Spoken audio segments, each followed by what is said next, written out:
I've been catfishing my ex to get 4 years worth of revenge.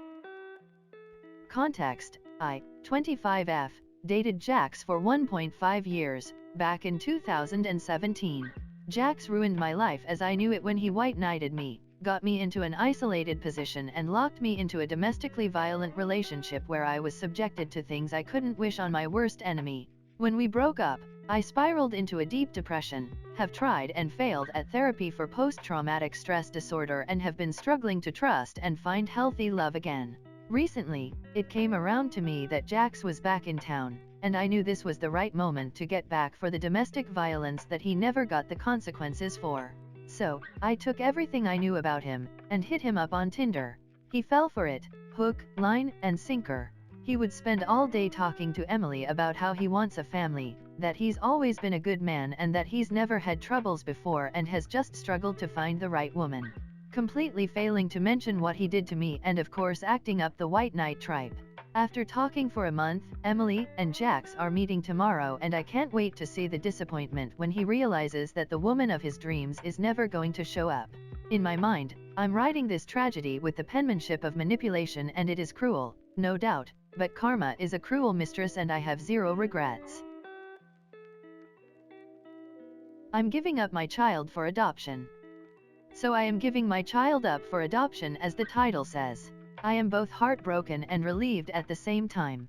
I was recently diagnosed with a severe mental illness that under the law makes me an unfit parent. I am a single parent and this is probably the single hardest decision I've ever had to make in my entire life.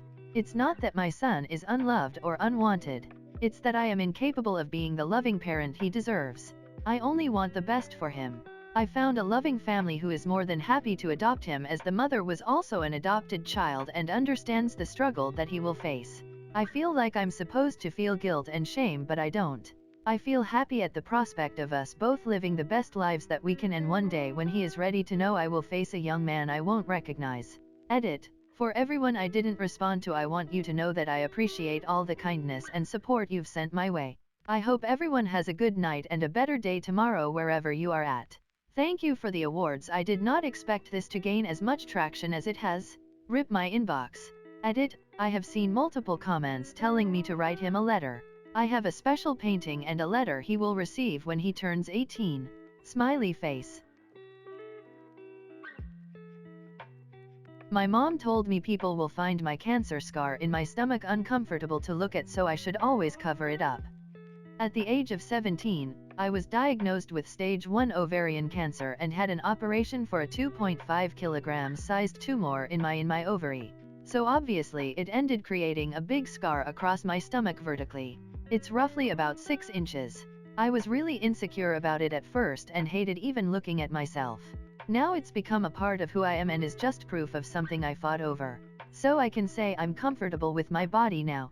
So recently I was looking at tops I really would love to wear to uni and asked my mom to buy them for me cause I have no money and she allowed me to get anything I want. However, she told me that I shouldn't wear crop tops and show off my scar to other people because that will make them uncomfortable to look at me.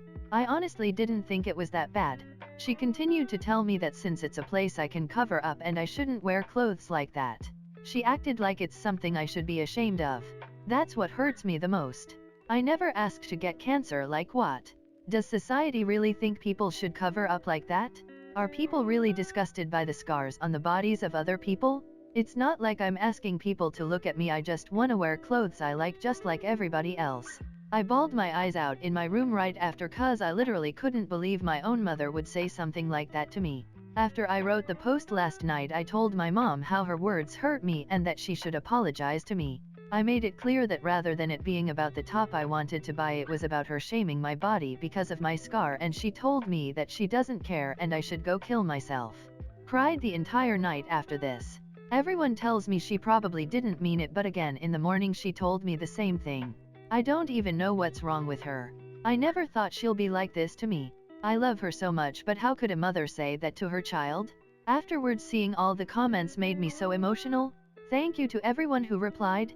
I'm still crying on how much strength your words gave me. I love the stories about everyone who shared about their scars. From the bottom of my heart, thank you for your kindness. I wish you the best in life, Red Heart. I can feel vibes. That sounds really stupid, but let me explain. I don't know how, but when I wake up in the morning, I can tell how my day's going to be just by the temperature, and I am not sure how to describe this: the speed that the air moves to part around me. I know, sounds like bullshit. But a while ago, I saw this TikTok where this guy said something about the air hitting different on the morning of a field trip, and that's the feeling of a good day ahead. His was of course in anticipation, but this happens to me without me having a clue about what's going to happen. There's other feeling as well. When the air is suffocating, things are not about to be fun. Oftentimes that was how it was when something incredibly unpleasant awaited. Like when my mother decided to surprise us by dragging us to this island in Lake Erie that all bars, even though me and my siblings were all children. Death is warm and lulling. I could barely keep my eyes open the whole day before I came home from school and was told that our dog had died. Disasters are tricky. They feel a lot like a good day, but there's a frantic edge to it. A kind of nervous tension that made me just know that something of terrible significance had happened when the ambulances passed the band field. My dad had fallen off of the roof at home, resulting in a broken leg so severe that after over a dozen surgeries, they finally decided to give up and amputate. Right now, the temperature is mild against my face, making it difficult to discern where my skin ends and the air begins. But there's this almost liquid flow with an edge of cool as I swirl my hand around. Inspiration. Something useful is about to come my way. Or it currently is. I don't know. Maybe I've psychologically trained myself to view things differently when exposed to different temperatures and humidity. But so far in my 20 years of life, it has yet to fail me. I don't think my friend's dead friend is real. I feel like a judgmental piece of shit, but at the same time I'm convinced that I'm right, and I'm genuinely worried about my friend's mental health. Backstory: I was best friends with this girl from age 7 until 18. We kinda drifted apart in our 20s but always remained in touch and hung out occasionally. We're still on good terms to this day, but not in a best friend type of way. During the infamous MySpace days she was always making up friends, fake profiles, and lying about herself. It was a whole thing. I don't want to put it all out there. Even in our early 20s she was low-key catfishing people. I thought she grew out of it though. Recently, her friend died. It was one of her internet friends from this time period. He was a big topic of conversation back then.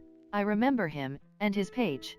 I even remember phone calls that she got from this guy, which were just her seemingly pretending to be on the phone. Instead of consoling her and supporting her during this time of grief, I tried to search high and low for his obituary. I can't find it. His Facebook is also deactivated.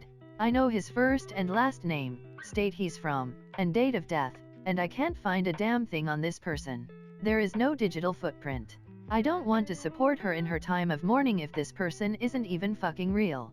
But I feel like I'm one of her only friends that knew him.